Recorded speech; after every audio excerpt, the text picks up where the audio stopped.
So what happens when a parliament, elected by the people, decides it wants to change the very heart of the Constitution? In India, the answer lies in this really unique and powerful judicial idea called the Basic Structure Doctrine. You can think of it as the ultimate protector of the nation's founding principles.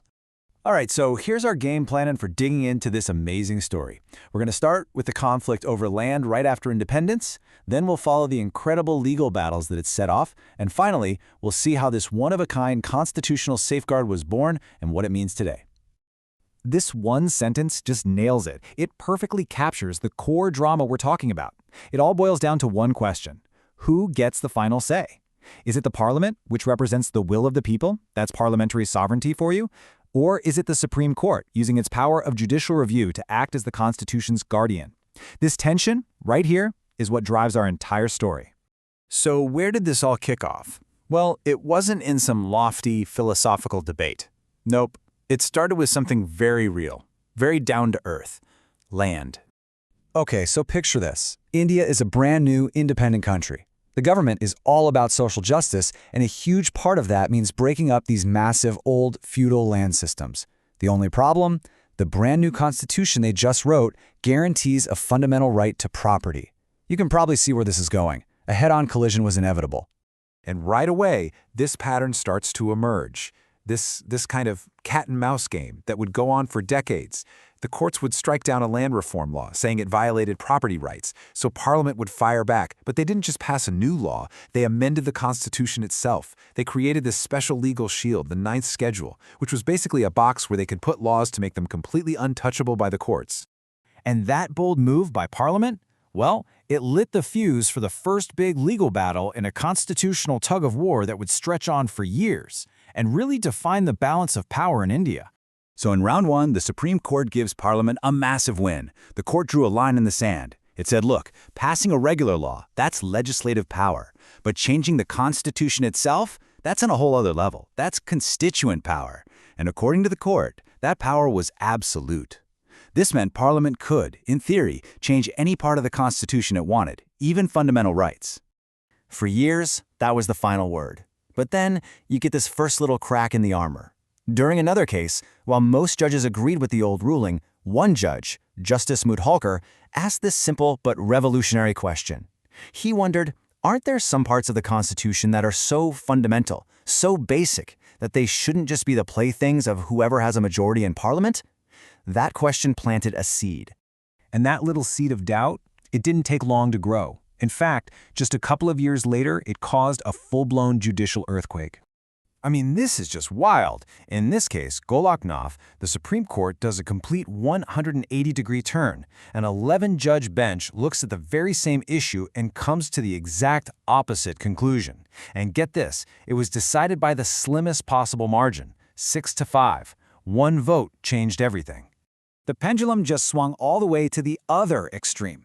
The court declared that fundamental rights were sacred, transcendental even. They put them completely beyond Parliament's reach. So we went from Parliament having unlimited power to having basically no power to touch these rights. This, as you can imagine, sparked a massive constitutional crisis. The government's response was fast and furious. Prime Minister Indira Gandhi's government, riding a huge wave of popular support, basically said, "Oh, no, you don't." Parliament pushed through new amendments specifically designed to cancel out the Supreme Court's decision and make it crystal clear that they had the supreme power. The stage was now set for the ultimate confrontation. And that brings us to it, the big one, the single most important case in the history of the Indian Constitution. This was more than just a case. It was a battle for the very soul of the Republic. To really get a feel for how huge this was, you just have to look at the numbers. First up, 13. The Supreme Court put together a 13-judge bench, the largest it had ever assembled, or has ever assembled since. That alone tells you this wasn't just another case. This was a moment of destiny. Next up, 68.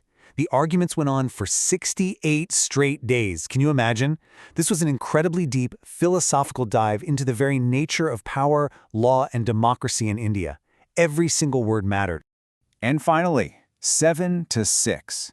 After 13 judges in 68 days, the entire future of India's constitution came down to one single vote. That razor-thin margin shows you just how divided the court was and how close history came to going down a completely different path. The final verdict all hinged on this elegant compromise from one judge, Justice H.R. Khanna. His logic was just brilliant. He argued that the power to amend is not the same as the power to destroy.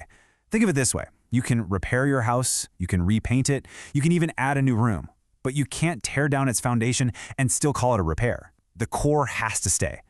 And that idea gave birth to the Basic Structure Doctrine. So, what exactly is this basic structure? What are the foundational parts that Parliament just can't touch? Let's break it down. This was the masterstroke. The court basically said, okay, Parliament, you can amend fundamental rights. So that Golak Nath decision was overturned, but, and this is the huge but, it placed a brand new limit on that power. It established that while Parliament could change the laws, it could not destroy the Constitution's core identity. For the first time, it was clear. The Constitution itself was supreme, not Parliament. Now here's the really clever part. The judges didn't give a complete, finished list of everything that's in the basic structure. They gave some examples, democracy, secularism, separation of powers, but they left the definition open on purpose. This was genius because it meant the doctrine could be a living, flexible shield, always ready to protect the Constitution as new challenges came up. And trust me, this wasn't just some abstract legal theory. It became a powerful, real-world sentinel, and it was put to the test almost right away. Just look at how it's been used. In 1975, during a national emergency, it was used to strike down a law trying to put the prime minister above the courts. Since then, it's been used to protect secularism, the federal structure of the country, and even the independence of the judiciary itself.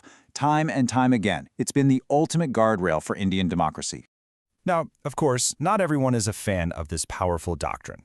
Critics say it's a clear case of judicial overreach, that it allows unelected judges to strike down the will of the people's elected representatives. They argue that because it's so vaguely defined, it creates legal uncertainty. Some even call the Supreme Court an unelected third chamber of Parliament. And that leaves us with the big question that's still debated today. Is this doctrine a necessary sentinel, protecting the republic from the temporary whims of a majority? Or is it an undemocratic check on the power of the people? This constant tug of war, this delicate balance between democratic will and constitutional principles really sits at the very heart of India's identity.